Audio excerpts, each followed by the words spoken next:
We have about 1 minute until we start, and we're going to begin with a video from Andrew Einsbrook from Australia. He's reading from a book that he's writing, and we're going to do that first since we have everything hooked up to do that.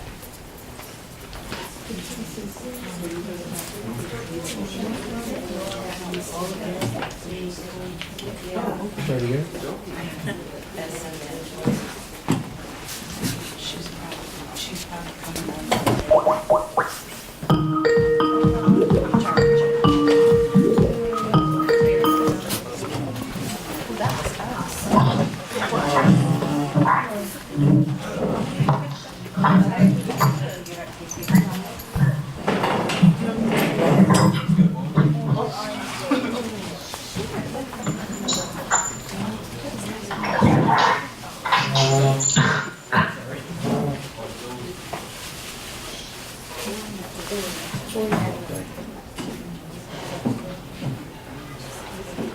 Is this a video or Skype? It's live from Australia. Hello. Hello. Greetings to Australia.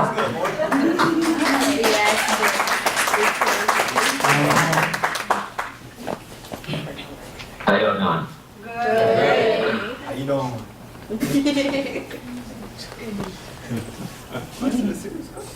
Everyone's looking at you. I can tell. Figure out this way. So it's like everyone's looking at my shoulder or something.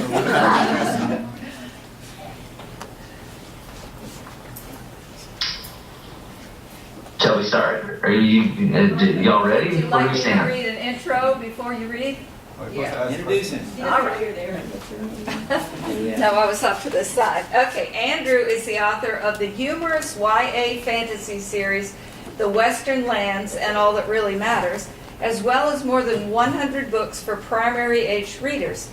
Andrew is an expat Texan living for more than 30 years in Australia and is the co-founder of the not-for-profit charity, the Deep Peace Trust, which fosters deep peace for all species. If you ask, he'll deny he ever programmed in COBOL for a bank. Know your deep dark secret now. Oh,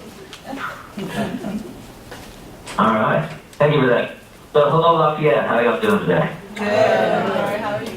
Good. Greetings from Australia. I took a poll. Each and every Australian says hello. It'll take a while to get through all 23 million of them, but we'll get through it eventually. So I'm going to read you the first chapter of the book, The Purple Haze, which is the first book in the series that was just mentioned, The Purple Western Lands and All That Really Matters. Is that all right with everyone? Yes. Good. All right, here we go. Chapter 1, The Proposal. Please, Merrick, my son, implored the chipmunk. Princess Eloise Hyder Gumball III, future ruler and heir to the Western Lands and All That Really Matters, sat on the listening throne in the ornate receiving room of Castle de Bragg and took 2 precise sips of her hazelberry tea, trying not to let her surprise show. She straightened, still holding the cup and saucer. I truly, Seer Maybelle? Jerome? Seer Maybelle the chipmunk's delicate whiskers drooped, and Eloise worried she'd been too harsh. Yes, Princess, she said. Jerome. Goodness. Eloise sipped again, buying a moment. I haven't really thought about marriage much, but if I may say so, I rather thought I'd end up with a prince of some description. You know, someone more in the direction of a human, perhaps. But please, I'm happy to hear you out. The chipmunk clasped her dainty paws in front of her and began an obviously well-rehearsed plea. My son, Jerome Abernathy the chipmunk, is a good boy, as well you know. And believe me, I am aware of his flaws as only a mother can be.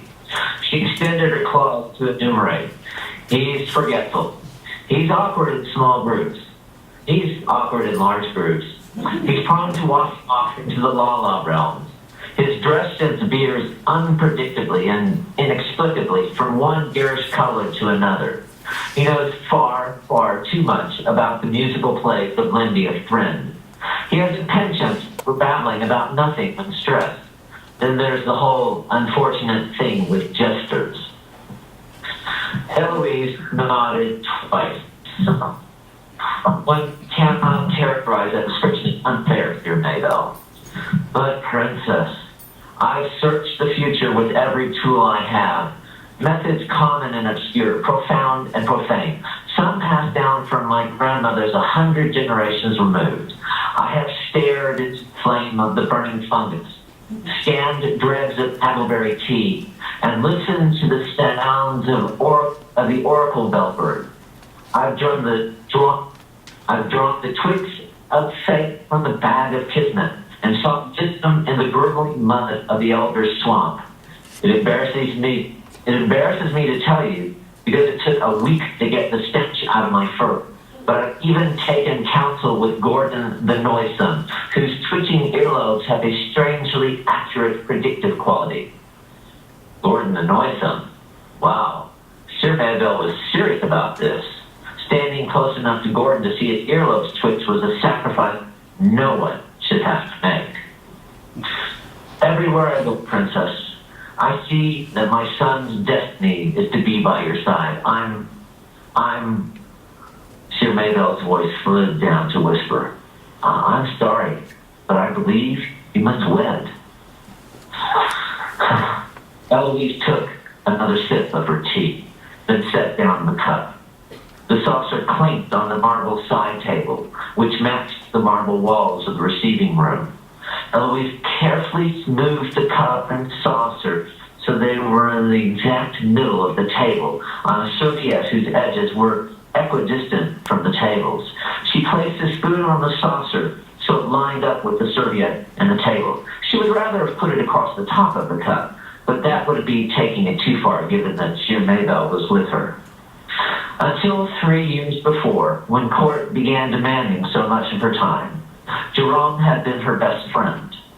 For a decade, they had been inseparable until whether exploding wiffle nut pies in cookery and cuisine class, which she enjoyed despite the mess, plotting paint dart campaigns and weapons and stratagems, also fun despite the potential mess, ridiculing each other's poetry and arts and elocution, or creating the most elaborate contraptions in engineering and construction.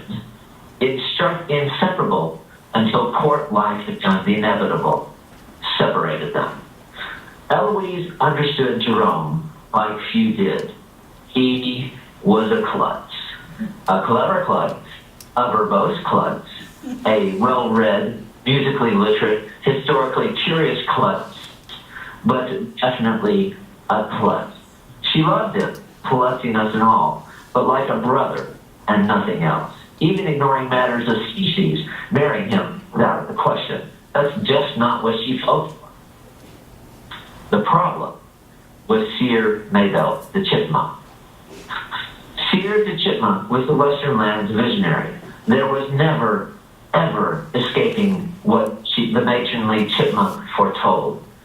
But if Eloise had learned anything in oracles and insights, other than that Jerome showed not the slightest hint of divinatory talent despite his family line, it was that there was always another interpretation, another angle. Sir Maybelle shifted from foot to foot. It was difficult for her to stand like this for so long, but pride and protocol demanded it. With a quiet rasp, she cleared her throat, prepared to sell, somehow, what was ridiculously unsellable. Her son, short, nervous, and there was no escaping it, a chipmunk, was completely unsuited to the willowy, athletic, 16-year-old, dark-haired, and darker-eyed human. Sir Maybelle opened her mouth, but Eloise held up a finger and stopped her. I have an idea. Yes, Princess? I shall name Jerome Abernathy the Chipmunk my champion. Sir Maybelle stood gape-mouthed, then closed her eyes and scanned the unseen. When she opened them, she graced Princess Eloise with a radiant chipmunk smile. She nodded, amazed that such insight could come once again from someone so young. Mrs. the Chipmunk left the receiving room lighter of heart than she'd felt in weeks. Eloise draped the attention cape over the back of the listening room and wondered how, in the name of Salat, she would ever convince her parents to allow her decision. That's it.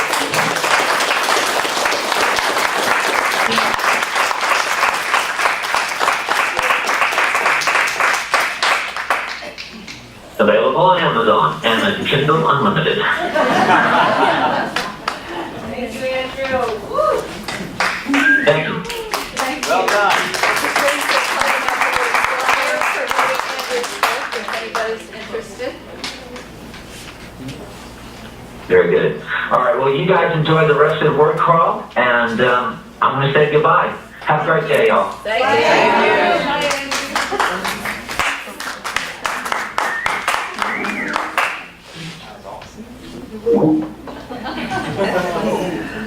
Our next performers are members of Gear Up, which is sponsored by AWP, which is the Acadiana Writing Project. And I got each one of them to write me a little short line about who they are or what they like. And I'm just going to read them all because I don't know who everybody is. Amaya Davis said she wants to be in the culinary business, and give me a call if you want to come cook for me. Tyreek said he loves to make music. Did I say your name right, Tyreek? Okay. Caitlin says, I love to run track. I'm nice and intelligent. Jose Espinoza says he's fun and sometimes wild. Gabby Gonzalez is a lost soul looking for herself in the possible connection of pen on paper. And Alexis says, I'm 16 and I attend Acadiana High School as a junior. So let's have a hand for.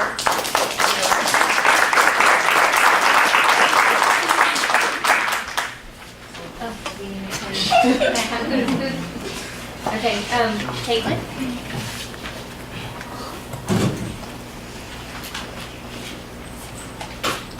This poem is called Be Careful.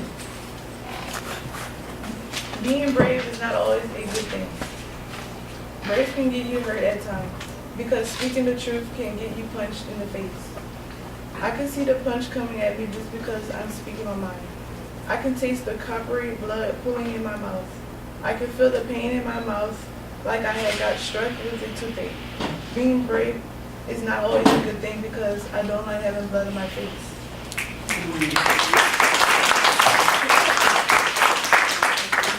Gabby.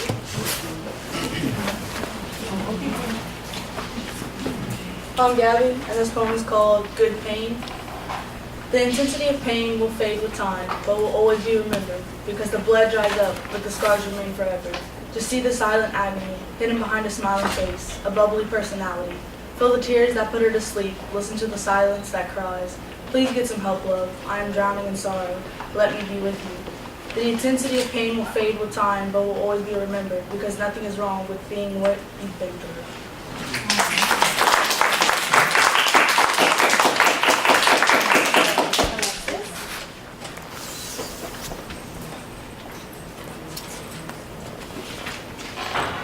My first poem is called Eyes of Hatred. Hate will consume and destroy you, because fear is something you're scared of.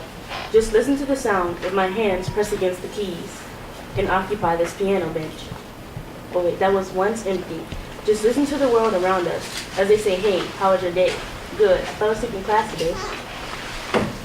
Hate will consume and destroy you, because it may just leave this piano chair empty.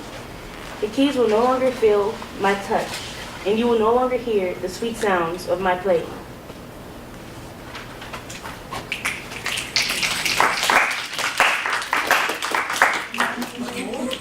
My second poem is called Life's Dystopias.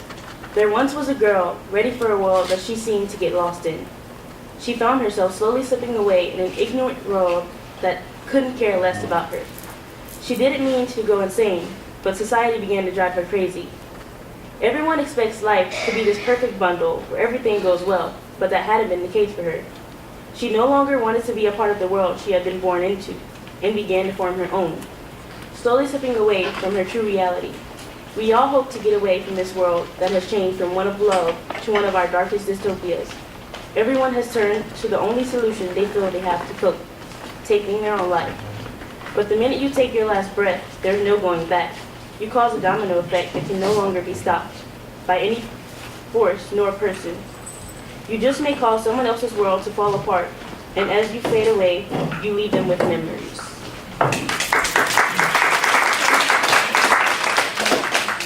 My last poem is called Fear of the Water. We fear to speak our thoughts, afraid that if we say what is really true to ourselves, we'll find ourselves drowning, sinking. As I begin to fall deeper and deeper into my thoughts, there's no going back. I'm soon drowning in my emotions, diving deeper and deeper into the abyss. With no one to realize I've lost my breath, it seems I dove too deep into my own mind, and like an open ocean, it sparks up a fear, none other than a fear of water.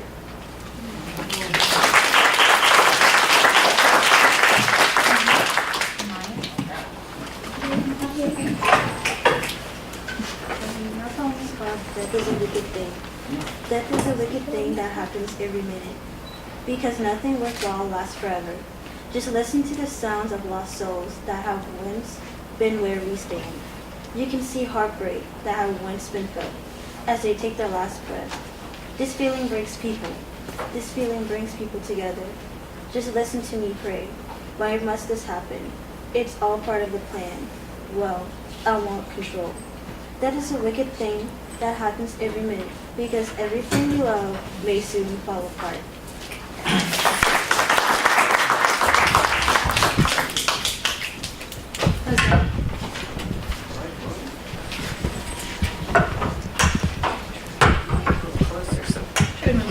Here, you on the other side of the stand. Yeah.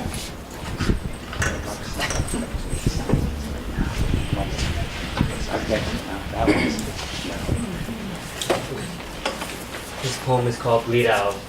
I'll bleed out for you. I'll lose control of myself. Maybe it's time. Do you want me to bleed out for you? You were my life. Is this the price I paid for falling in love with you? You left my heart cast out.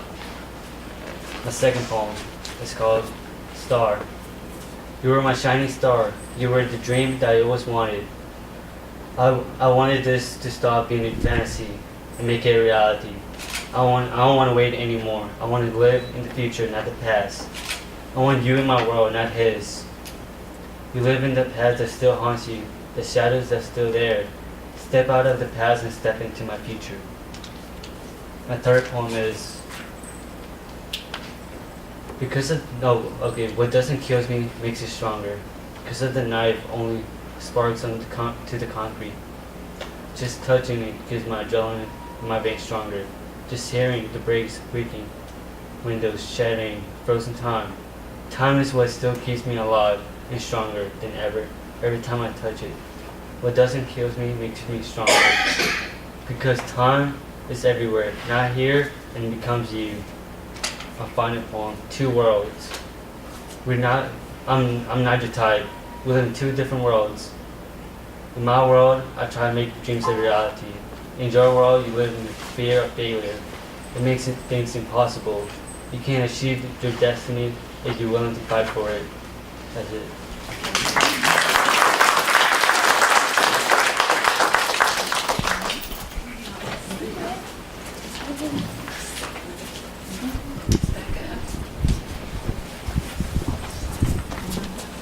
Loud as you can.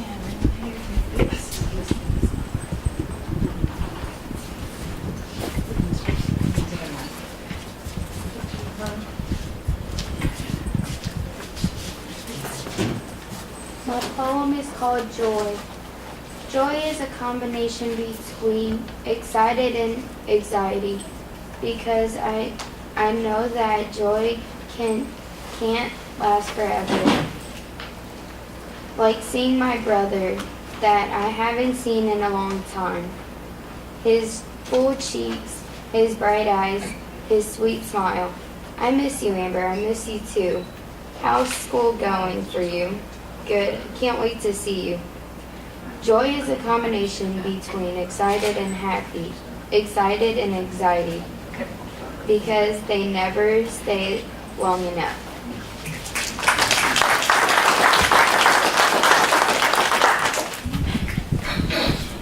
That's all of our students, Ms. Martin. Oh, you're gonna read it? No, I'm gonna say something. Oh. It's gonna be about water, isn't it? Oh my God. No, it's not. How y'all doing today? No. I don't need it. Alright, look. What is love? What is love for you? How do you define love? No, I'm serious. I'm serious. The love I have for my son. How do you define love, Alexis? A feeling you have for another person? Amaya? I think love is happiness that connects two people together. Caitlin? He's dangerous. Jose? So Gentleman in the back holding on the phone.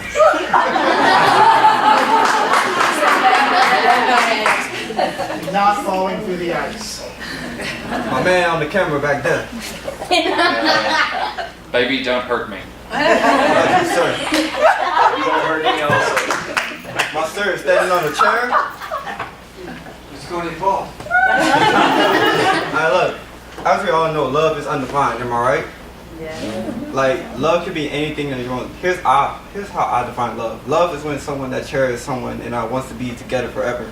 Love is when someone that want to keep our promise and always, like, don't cheat or hurt your feelings or anything like that. Just, love is when a person that wants to be there for you. Something happened, that person will be right there sitting by your side, loving you, caring for you forever and ever. Love is basically be anything that you want. You just gotta have the heart. It could be, say like this, you just, see, it's undefined. It's anything you can put. You just gotta put it to the mind. You Jules?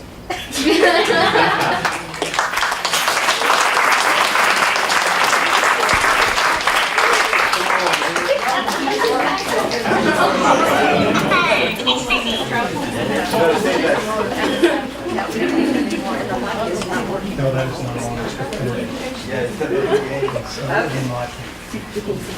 All right, I didn't introduce myself before, so I'll do that now before we go on. I'm Martha Garner. I'm the new executive director of Festival of Words. My mentor is sitting on the floor over there. Word Crawl is an annual event. This is our 5th one, and it's sponsored by Festival of Words, and it's also our big fundraiser for Festival of Words, because in November, the first weekend of every November, we bring some big writers, musicians, poets, whatever, to Grand Coteau for a couple of days of performance and of writing workshops that are in the schools and are also open to the community. This year we have Jack Bedell, who's the poet laureate of Louisiana. We have Ladie Hubbard, who has written an award-winning novel. She's from New Orleans, and her novel's called The Talented Ripkins. And then we have Cornelius Eady and Rough Magic. Cornelius is a poet who of late has also been performing music and setting poetry to music.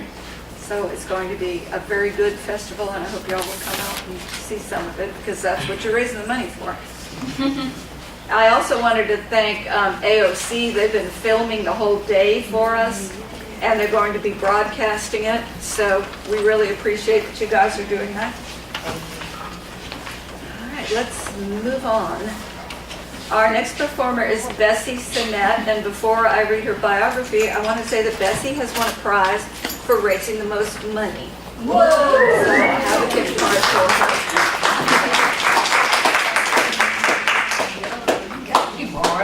Thank you, Word Crawl. Bessie. Bessie is a poet, author, healer, public speaker, author of Cutting the Clouds, a Bayou Mystics poems, musing and imaginings. She lives in Lafayette with her husband of 37 years.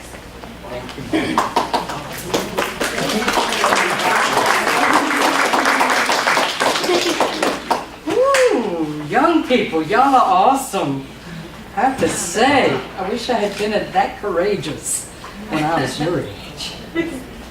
So I have a new manuscript, a chapbook, that's called Louisiana Pines. And it was written mostly in writing groups here in Lafayette and in our writers' retreats. And so it was a collection that was gathering for a year or two. And it was sort of spurred by Darrell Bork's work on Amadeus. When we did a little workshop with him, he asked us to imagine our ancestors in that workshop. And I imagined what it would be like for my great-grandparents and how they met and how they came into Acadiana and how their lives began. And so, so this was a collection of poems that's basically about how I love to tell stories and how those stories are meaningful for me because I am an Acadian. I am a French, Spanish, and Italian person who has lived here in many generations. And so my ancestry matters in my writing in this particular piece. So this first poem is called Storytelling. The angels abandoned me when I sleep. Maybe their absence finally woke me because I heard the torturous keening of the earth. Could I return to my original home without action to heal the callousness of mankind? I sat in silence for 100 years. When I first spoke, it was through Gaia's tears, and that began the storytelling.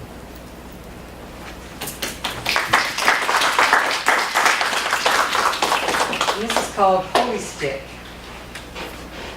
Coyote Skywater, the elder grandmother, as Pueblo tradition holds, hands me the talking stick. No one but the holder is allowed to speak. She cautions all to listen. And to me, even your ancestors are listening, White Owl. So speak to them first. Overwhelmed by silence, this sacred listening, how does one breathe it in without first letting go? My heart takes over, unable to speak, this holy stick sticking my tongue to my palate, among issues without beckoning. I grasp the stick and weep. Is it true that I have never been given this honor to be truly heard? Surely, having been heard like this has taught me to listen.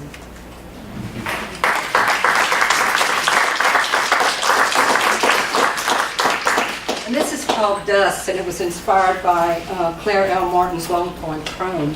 Claire, thank you. Dust. She hands me a bone. What kind of gift is an old bone? I cannot understand. Bones hold all memory of creation. She answers my bewilderment. She points to the fire. I know to sit and stare, watching flames dance on starless night. My training ground. Now follow the smoke into the darkness until the last particle of carbon wisp is lost. I travel with it into the abyss, not upward searching for starlight where it all began, but down into the earth, surrounded by worms. Suddenly my mother's face appears. Memories of her crack me open. I bleed into the dirt. Worms feast on me. I turn to dust. I feel the crone's hand stroke my back. She asks, "What did you learn?"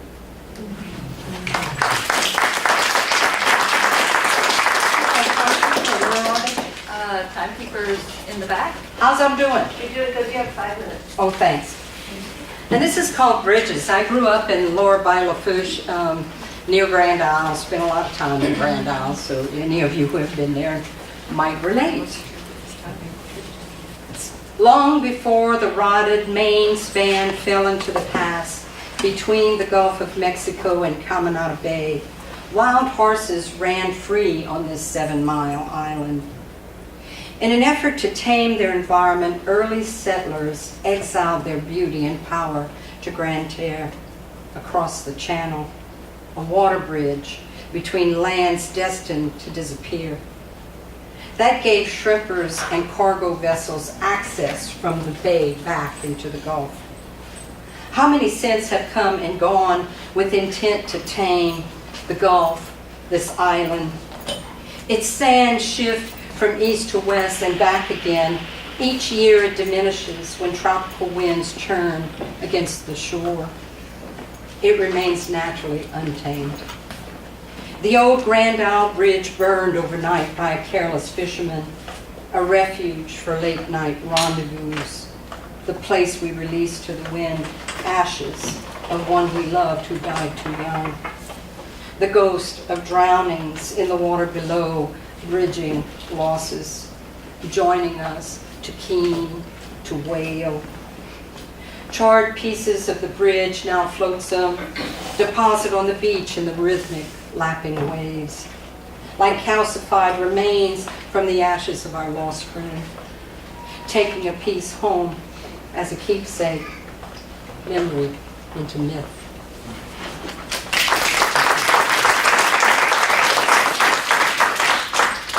And this is just a little vignette that's going to break up some of the poetry in the book. The first happy meal. I'm glad you like the title. Wait till you get to the punchline. When I was a little girl, I loved bologna. My mother would fix sandwiches with it, but I just liked to have a slice in my hand to snack on. I would take bites out of the center to make faces. It came with a red plastic coating that I would peel off, never breaking it. There was always some meat left on the perfect red circle.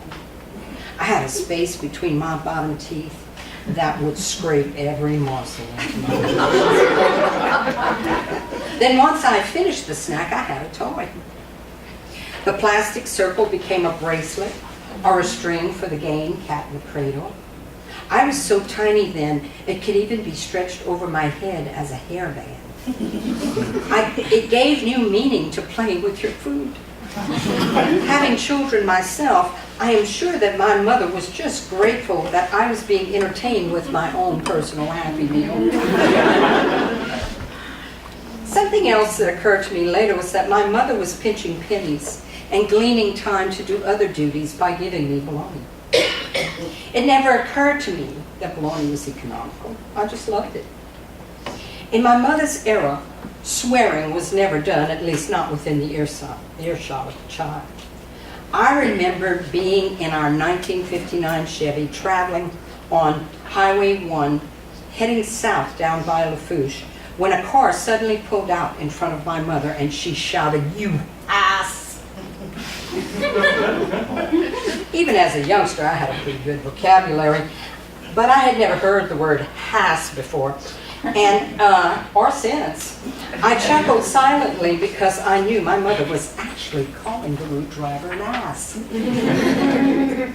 One of the words that was usurped during that time to replace a swear was baloney. "You're full of baloney," she would say. Since I did like being full of baloney, literally, it took me a while to figure out that she was calling someone a liar. Every time I heard, that's me, isn't it? Every time I heard her say it, I wanted some bologna. I wanted my Happy Meal. I wanted to be full of it. Times have changed. And if shit is the most offensive thing a child hears a parent say, that would be unusual. But if I told you that we could go back to those more innocent times, you would probably tell me I was full of baloney, and it would still make me want some.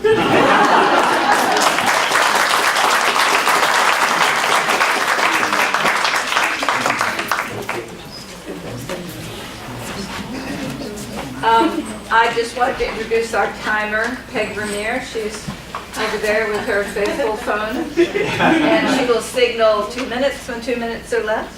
1 minute when 1 minute is left. And she's going to put her whole hand up when you better stop. Or you'll hear that ring. Yeah, she'll come get you. Our next reader is Phyllis Nauman McLaughlin. Phyllis had a revelation after an accident at age 7. As she stood up on her broken ankle, she said, "What if I'm just a character in God's dreams?" That misstep led her to record a vibrant reality, to tell stories and weave words, offered as a gift to shift head to heart. In 2017, Mocking Heart Review published Phyllis's poems. Her most recent contribution, Madeline's Messages, was published in July 2018 in the international collection Heroes, Gamos, and the Holy Grail, Poems in Honor of Ben Hammett, Mary Magdalene, and Ron Le Chateau. If I said anything wrong, I'm sorry. Edited by Gus Stiver. So, Phyllis?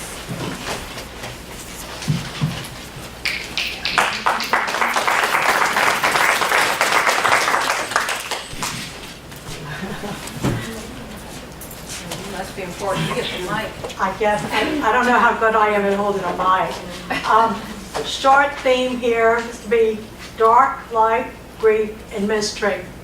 The first draft of this poem was written on November 4th last year at Festival of Words with gratitude to Daryl Bork for his prompt, "From here, this looks like me in someone else's life." This is Grief Journey. With quivered anticipation, I sit, I wait, silvered answers.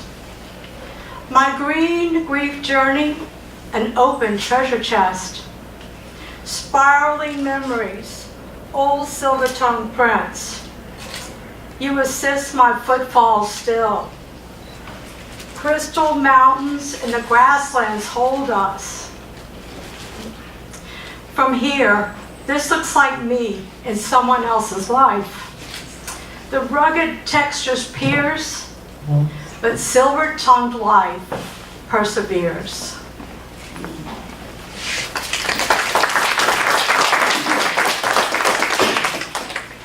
And this is a little bit about a poet's path. It's called Bilge Pumps. I'm from Louisiana. If sea salt tears are our ocean inheritance, then do our poems act like bilge pumps for our hearts, drawing out the sludge of life that left behind causes mildew and rot. What garbage to shunt, I hear, spiral down a deep pitch well.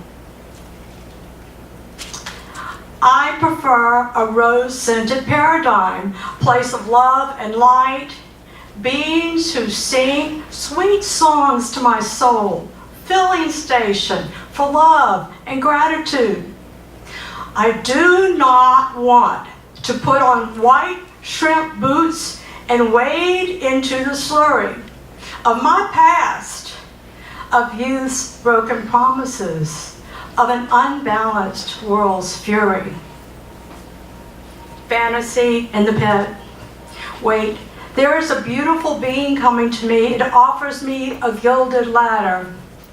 No, too hard. A golden silken sling is next. They say, sit back, and we will gently lift you. Lightning jolted to present, pen in hand. I sit on a lichen-crusted log, my feet covered in thick, gray clay river mud. Clearly, I must walk this poet's path.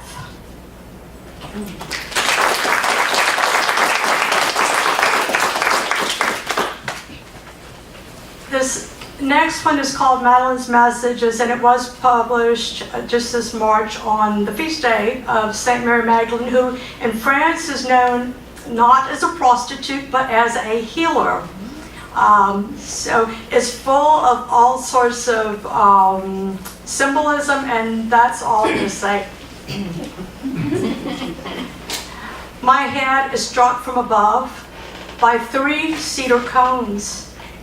They mimic the hearts of the 3 blue roses seen on Madeleine's shield in a dream. My feet ground me, unflinching on the courtyard pavers of the Tour Madeleine. In this moment, I am a ship at anchor, and she whispers, "Do not be impaled by the lightsaber of fear, as the holy mystery is now unveiled."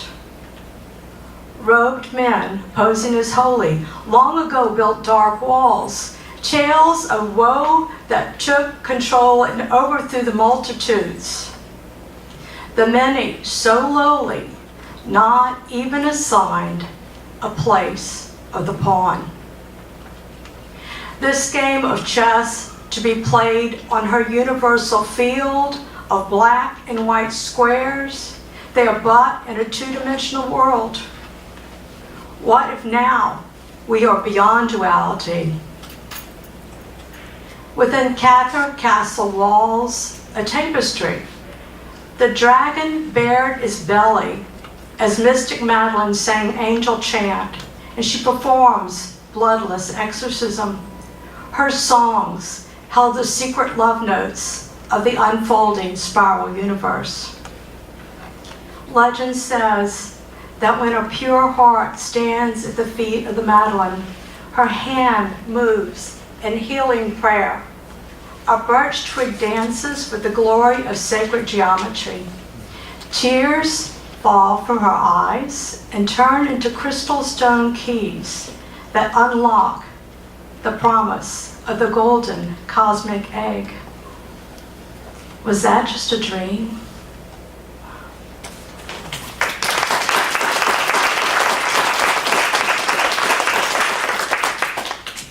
How am I done with time? Okay. This next one is a ghazal written in the form of Rumi, Hafiz, Robert Bly, and my teacher, J.K. McDowell. Lead to silence. How can one sleep with a glowing awareness of Palladian stardust suffused into our bones? The awe of the spiral universe induces me to silence. Long forgotten fairy tales come alive with exotic meanings. Mystic Madeleine sings while rubbing the dragon's belly, invites it to silence. New dreams, fantastic tales of crystal creatures who coexist with telepathic life forms. Mute, no need to speak, their tiny gill-slit mouths gone to silence. Is there a greater message here informing all? Or did my soul just attempt to warn me of the raging sore throat that now reduces me to silence? Still, I see a piece of sheet music with the complex black notes punched out. It looks like an ancient scroll, lace. All the white space leads to silence. Do you remember, Phyllis, that the silence is what punctuates your words, clarifies, makes their simple meaning more profound. Learn to lead to silence.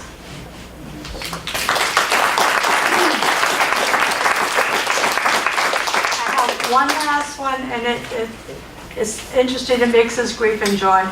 It's called Calico. Dark new moon night. Consciousness dims. I crave deep sleep. Footsteps. The mattress shakes. My neck is nuzzled. I pull away. She is insistent. Calico cat licks my salt-stained face. My calico cat is fond of tears. She does not shrink from grief. Ever persistent, presently loving, rolls herself into a fur ball between my breasts, plants a new love seed in my heart. Calico cat's coat looks like chaos, smears of orange, white, and black. Complex, beautiful order, like my thoughts, catchy order. My grief is like my calico cat. 1 minute soft and fuzzy, without warning, a pounce, a show of claws, those paws windmilling, fighting unknown shadows. What I learned from Calico Cat, she contains puma nature, stalks the intruder with 360-degree awareness, circles for greater vision. Calico Cat pulls multicolor haunches into powerful springs. Diamond slant eyes glow yellow-green, peers at her prey. No movement, all bundled energy. She watches and waits. When Calico Cat sees desired effect, her quarry a huddled mass, fear and confusion, frozen to center, she takes slow, lithe, feline strides, circles, tosses the catch into the air, bats it out of the way, and then tail switching, boredly walks away.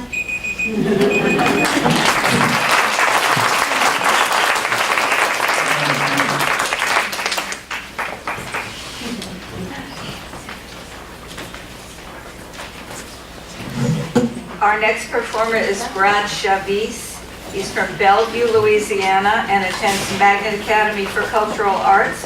He is musically talented and has been awarded with the Vocal Honors Award and Best Male Vocalist.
Okay, we have a little change of plans.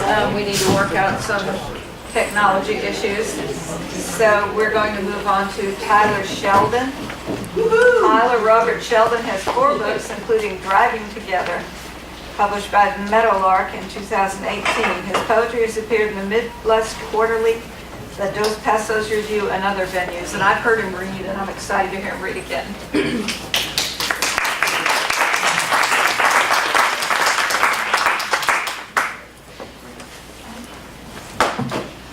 Can everybody hear me if I just project like this? Yeah. Good. Okay, good. I'm not confident of my microphone skills. It's good to read for you guys, and it's good to return among friends. And I'd like to especially thank Liz and Armand and the McNeese and Faye who showed up today unbeknownst to me. Thank you. Maybe I will use the microphone. So thank you all for coming, and I'm going to try to do a good job. This first poem is called Replay. When my time spins around, I will return as a record store clerk, and customers will come and ask, "Hey man, what do you recommend?" And I'll say, "Try this one." We'll put on the album I've picked and drop the needle arm down, and the record will spin like the passing world. When it reaches the end, I'll flip the LP over, and we'll listen again as many times as we need.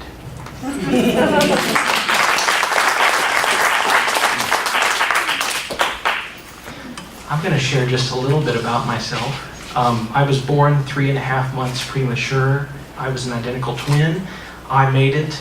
Cody didn't. And it took a long time to process that. The way I finally did was through poetry. And this is about a dream I had that prompted the first conversations about Cody. It's called Universal Solvents. At 6, I dreamt of drowning, sinking under black ocean, a giant white shark pulling me to surface air and dragging himself back to water while I pleaded his company, but his journey was only to stay down. At breakfast, my parents said that shark had been a boy who'd looked like me, didn't make it. Mom's hand shook, broke yolks in skillet, long minutes passed before I spoke. I learned new words: fluidity, brain cavity, undeveloped, flatlined, twins. How one half of a pair can forfeit, as in swimming, let the other touch beach first and drown. His face matching mine, I see only a white shark sinking or a small doomed skillet, broken brain spilling over tiny spoon of skull.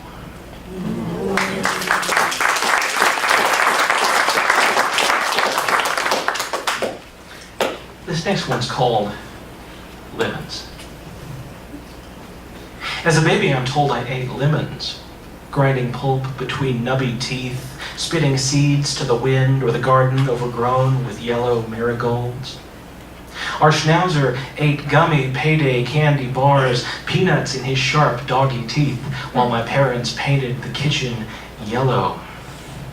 The neighbor's fence became my spot for cold, cold ice cream or small padded books, and led to the faded yellow tetherball out back before I knew about the owners cheating his wife's insanity.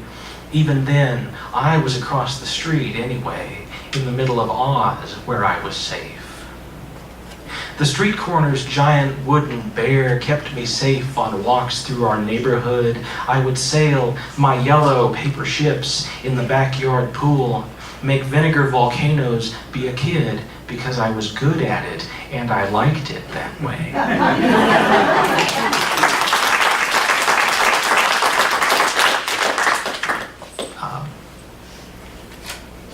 My spouse Alex and I often travel, and when I first met Alex's parents, we would go down to Mississippi from Kansas, and for a while we didn't have air conditioning, we didn't have a radio, and so we made up games. And one of these, we counted red-tailed hawks on the way through eastern Kansas.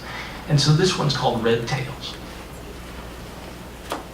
Eastern Kansas, red tails perch on posts like mobsters, one-boyed, two-boyed, and from the road we marvel at the fat ones who have earned it, who lease sky to leaner chests and sharper wings. Hawks know who's boss.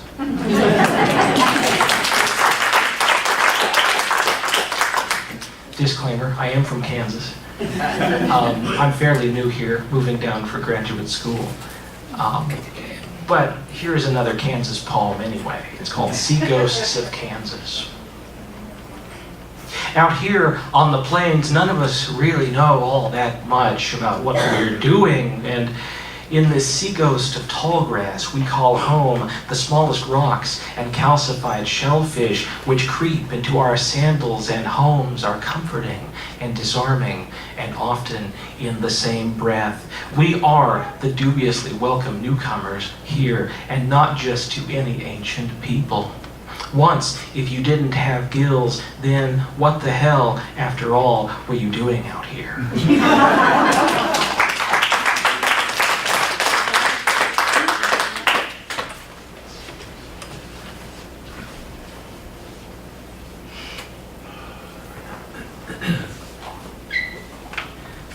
Okay, in 2012 I had a car wreck that put me off driving for a little while.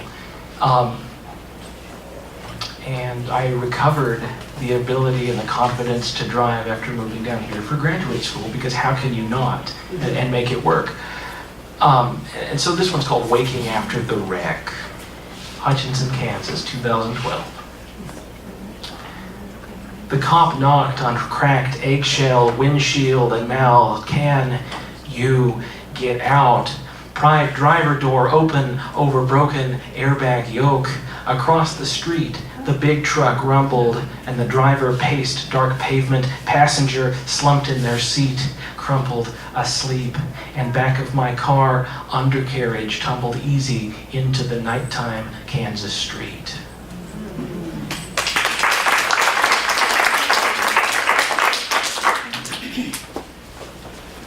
When I first got to Louisiana and started at McNeese State University, I was alarmed. I was alarmed because there were drive-through daiquiris. I was alarmed because everyone was really friendly. And in Kansas, you're driving down the road and you get one of these. You're lucky. Everyone is so nice down here, but there's also hurricanes, and I had to come to terms with that. And so this is called When to Run from a Hurricane, the epigram. Morning conversation at McNeese State University, August 2016. Even though it's sometimes safer to go north as far as possible, mandatory evacuation doesn't mean you really have to leave. Really, if your home is elevated, it might be enough to sit there for a while in the dark when the power goes out, and it will go out, and the neighbor's truck floats past your living room. When it gets hot, just remember that sweating is good for you, and still better than an August power bill. Does it make me a terrible person to wish that the Carolinas or Florida get the worst of this? So that we can say that our streets are dry and nothing but the usual? Afterward, we can all walk outside and say that things are normal, that next time will certainly happen somewhere else, like next times always do.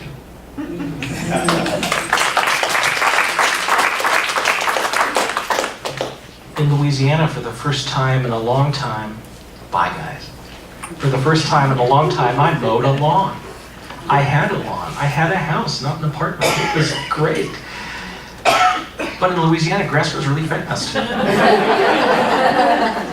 And I had an old mulcher, you know, the kind. It's like a crosscut shredder for grass. And so I had to come to terms with this too. So this one's called yard work. After 2 straight days of constant rain, our big-wheeled mulcher lies asleep in the ebb and the flow of the yard. I suppose it's my duty to keep this grass in haircuts, or the neighbors will whine through the walls worse than their dogs. See how the grass has a precise demarcation, a crease so fine where they've trimmed it just so, letting me know where I must cut and where to pass by, or else. See how the wheels line up just over the edge of that last cut path, weaving in those neat rows. See how the sliced blades braid down like ropes to keep us here while the motor pulls us forward.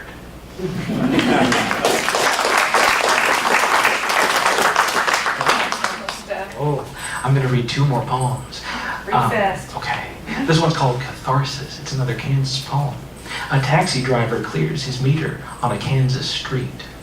A honeybee cleans its legs of pollen. Small fish float frozen in 1,000 shallow ponds, and a preacher collects his sermon from the lectern, and somewhere in the Flint Hills a coyote howls, his ears alert, his eyes full of wind and moon. Thank you very much.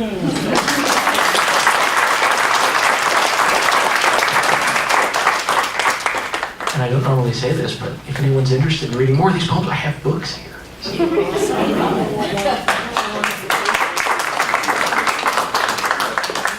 Okay, we're going to move somebody up on the program here. We have a very young man, an 11-year-old young man, who's going to perform for us. His name is David Emmanuel Henrique. He's from SOCC. And he attends St. John Birchman Boys School in Grand Coteau. He's the son of Chad and Ariel Henry.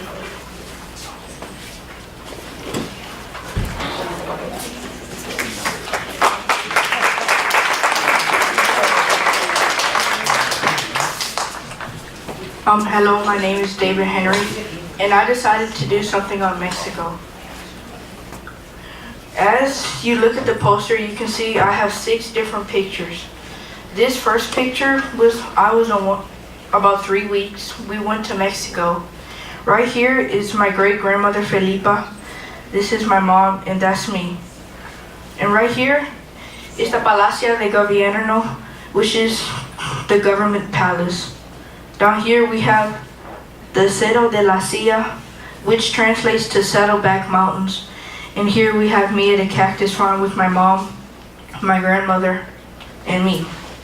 Right here and right here, we have a $20 peso bill and a $100 peso bill. The difference between each peso is that each one of them has a unique marking on them so that blind people can tell the difference between them. Because a 100 peso bill and a 20 peso bill, you can notice that this one has a shape formed like a half circle. This one doesn't have any, and you can also see that this one is longer than the 20 peso bill, so blind people can tell the difference. Right here I have a map of Mexico. The stars represent the capital of each state, and this red star is the capital of Mexico. My mom, she's in the back, she's from Mexico. She lives right here in Nuevo León. She's from Monterrey. Can you hold it? I'm gonna get on one side so you can still see your beautiful face. The climate in Mexico, up here is mostly a desert area, and down here, since this is by the Pacific Ocean, the Gulf of Mexico and the Atlantic, those are more of the tropical areas. The capital city of Mexico is Mexico City, or Ciudad de Mexico.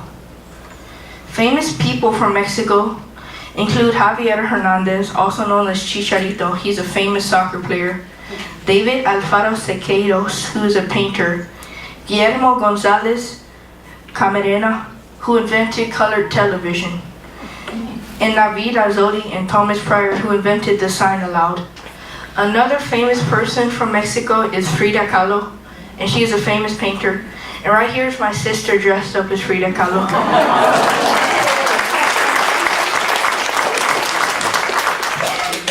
Frida Kahlo would normally paint self-portraits of herself.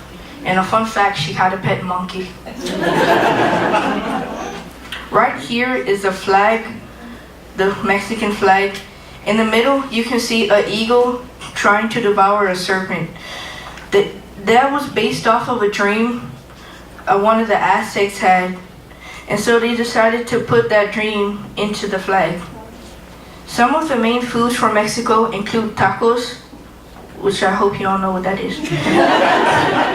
Enchiladas, mole, tamales, burritos, chiles rellenos, flautas, and pozole. The official language of Mexico is Spanish, and the currency are pesos, which are these two right here. And some interesting facts about Mexico are some of the things that one of their civilizations, the Aztecs, had made. They made things like chocolate. They were trying to make beer. I don't know how that came out. They also made popcorn. And they were the first to grow foods like tomatoes and chiles. Their national sport is bullfighting. And Mexico is in the Ring of Fire. And Mexico City is the largest city in the continent of North America. Some historical sites are Chichen Itza, which is a pyramid, Grutas de Garcia, which is a mountain, Zocalo, which is a plaza, Goba, which is some Mayan ruins, Tulum, which are some more Mayan ruins, and the Great Pyramid of Tenochtitlan, which is one of the largest pyramids in the whole world. Thank you very much.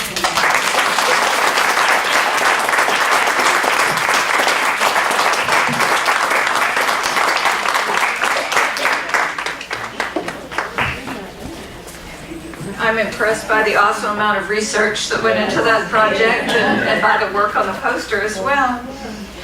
Our next performer is Sid Jackson. She's from Lake Charles, but she says she's earned her stripes as a local after living here many years while attending UL. She's a graduate of UL's creative writing program and is currently teaching middle school English. Professionally, she's produced one original play and has a movie on Amazon Prime. Hello.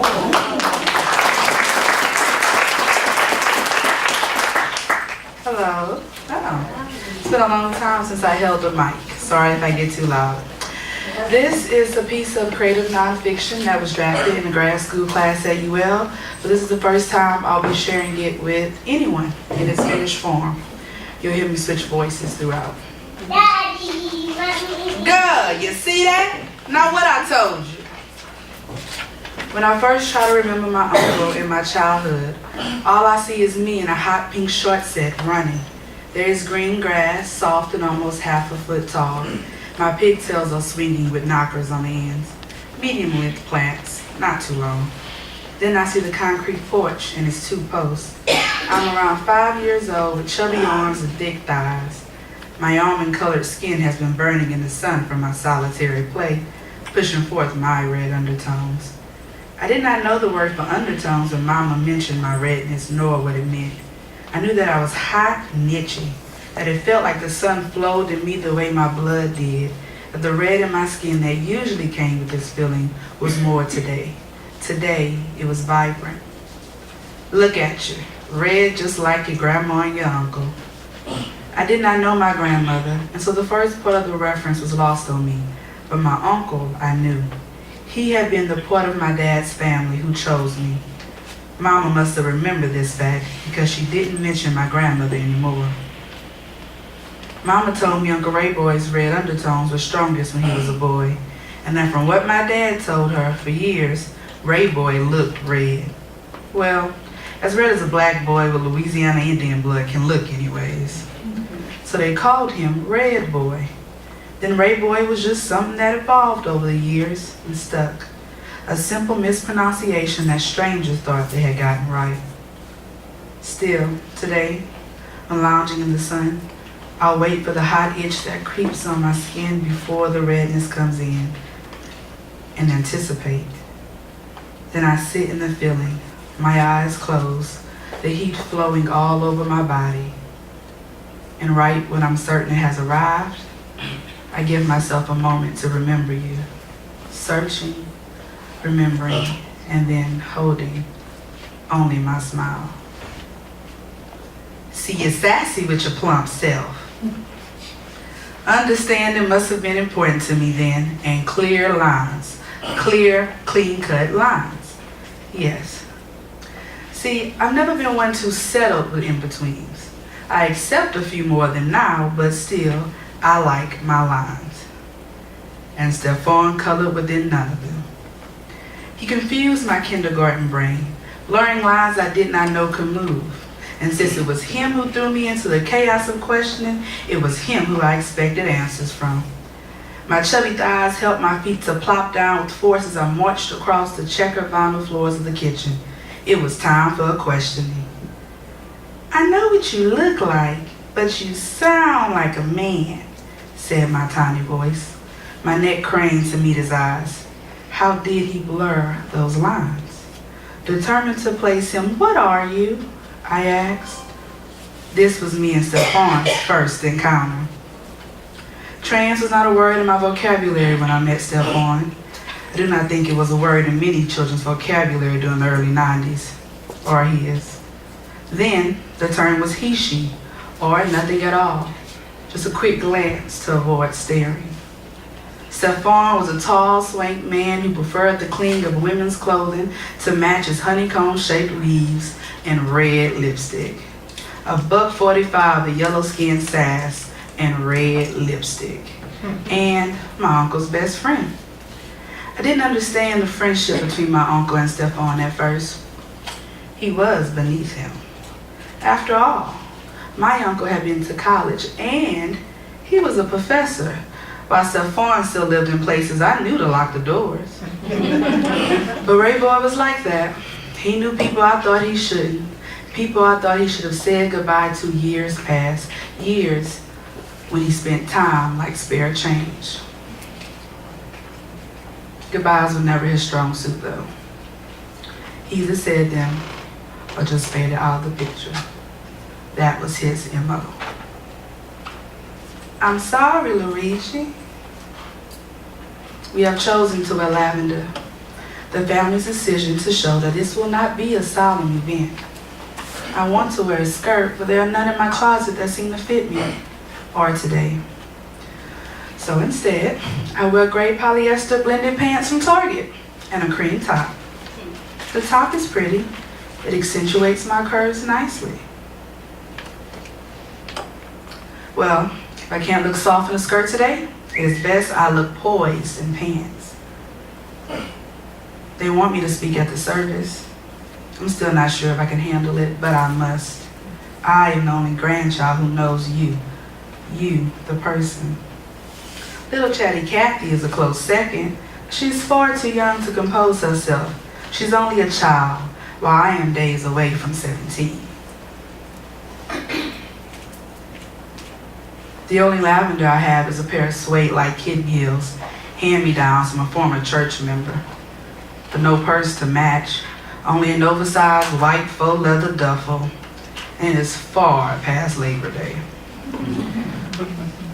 The lavender eyeshadow on my eyes will be for you, Uncle Ray Boy.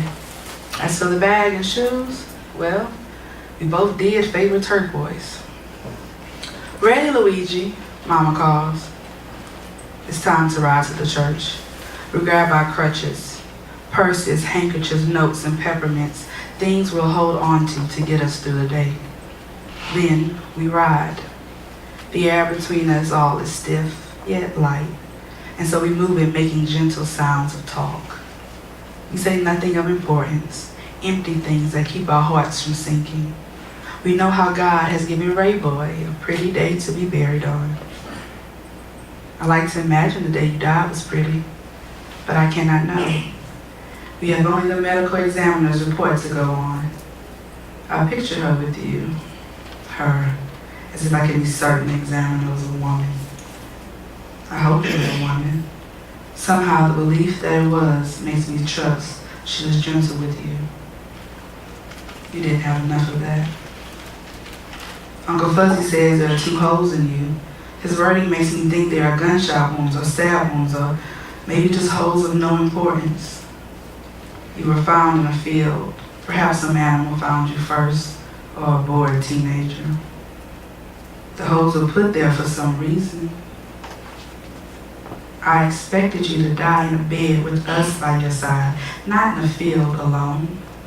Few deserve to die alone. They say your field is located somewhere along the highway, your main one, running from Houston to Lake Charles. Because I can look back, I can tell you Mama will comfort herself with this fact from time to time, saying you were just trying to get back home, your true home. Daddy will always agree with her, usually in a silent nod or that is being strained by the tightening of his vocal cords. You are the first brother to leave him.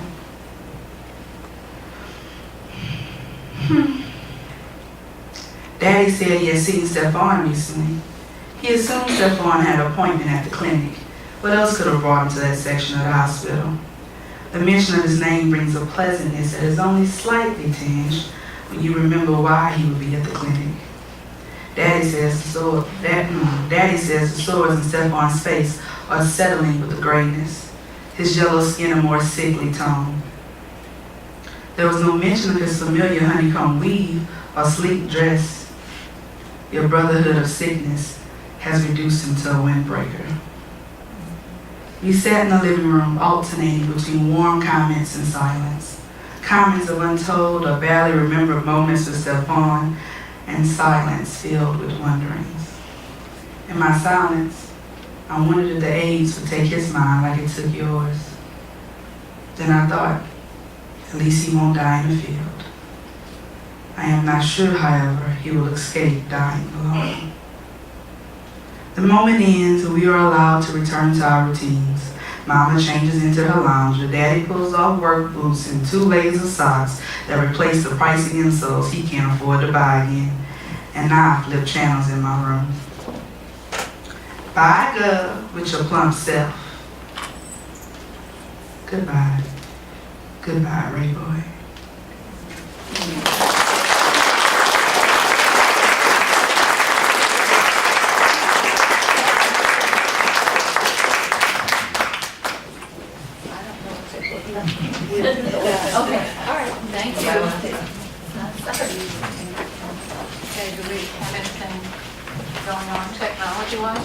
Nope, I think we're good. Oh. Are you ready? Okay, let me reintroduce Brad Shavis, since we've had such a long time. You might have forgotten who he is. He's from Bellevue, Louisiana, and attends Magnet Academy for Creative Arts. He is musically talented, which he's about to demonstrate, and has been awarded with the Vocal Honors Award and Best Male Vocalist.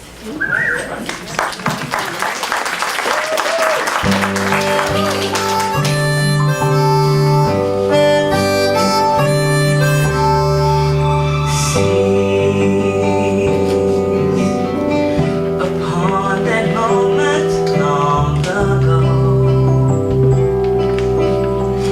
one breath away and there you will be, so young and carefree. Again you will see that place in time still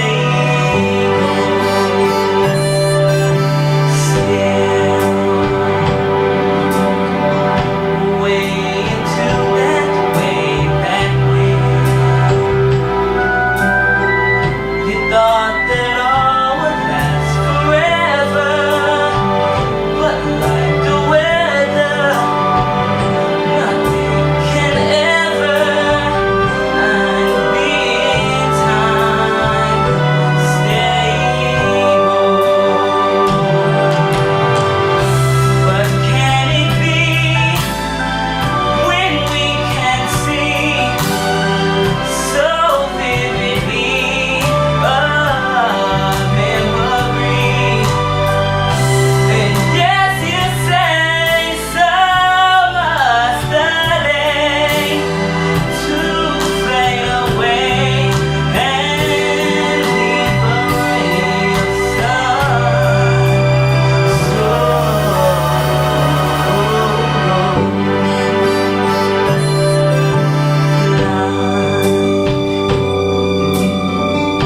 is but a twinkling of an eye, yet filled with sorrow and compassion. Do not imagine all things that happen will age too old. Don't go, go, go, go, go.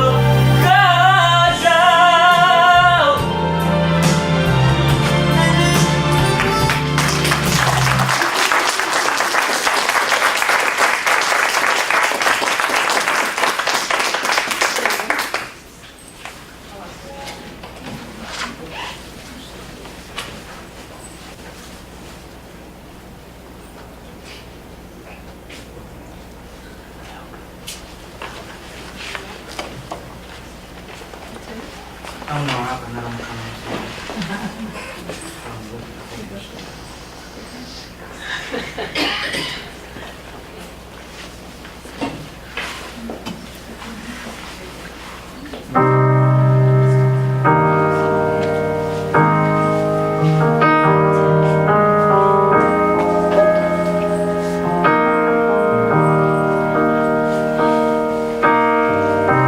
Everybody loves the things you do,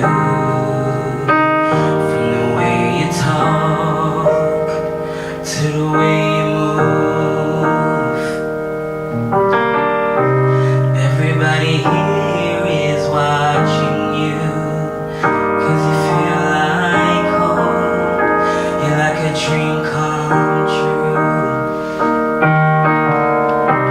But if by chance you're here alone, can I have a moment before I go? 'Cause I've been by myself all night long, hoping you're someone I used to know. You look like a movie, you sound like a song. My God, this reminds me of when we were young. Let me photograph you in this light in case it is the last time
like a movie.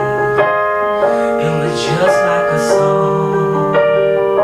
My God, this reminds me of when we were young.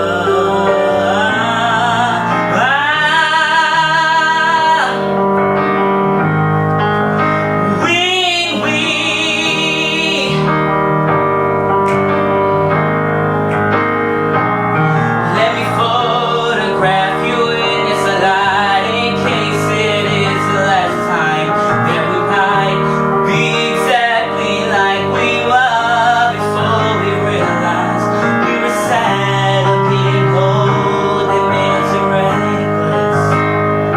Oh, I'm so mad I'm getting old, it makes me reckless. It was just like a movie. It was just like a song when we were young.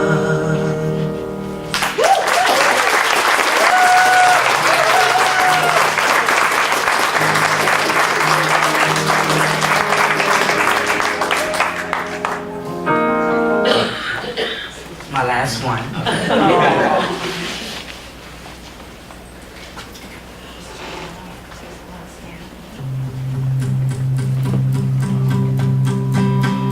There's a fire starting in my heart, reaching a fever pitch and it's bringing me out the dark. Finally, I can see you crystal clear. Go ahead and sell me out and I'll lay your stuff there. See how I leave with every piece of you. Don't underestimate the things that I will do. There's a fire starting in my heart, reaching a fever pitch and it's bringing me out the dark. The scars of your love reminds me of us. They keep me thinking that we almost had it all. The scars of your love, they leave me breathless. I can't help thinking we could have had it all. Rolling in the deep, you had my heart inside of your hands, but you played it with the beat. Baby, I have no story to be told, but I've heard one of you and I'm gonna make your head burn. Think of me in the depths of your despair. Make a home down there as mine's your home we share. The scars of your love reminds me of us. They keep me thinking that we almost had it all. The scars of your love, they leave me breathless. I can't help thinking we could have had it all. Rolling in the deep, you had my heart inside of your hands, but you played it to the beat. Could have had it all. Rolling in the deep, you had my heart inside of your hands, but you played it with the beat. Throw your soul through every open door. Count your blessings to find what you look for. Turn my sorrow into treasured gold. Take me back in time to reach about your soul. We could have had it all. We could have had it all.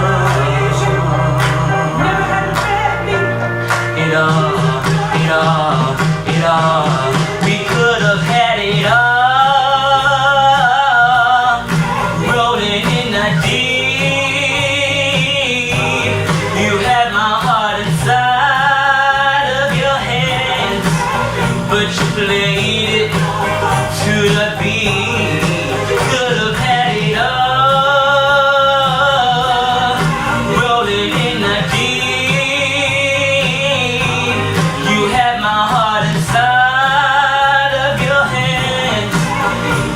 played it, you played it, you played it, you played it to the beat.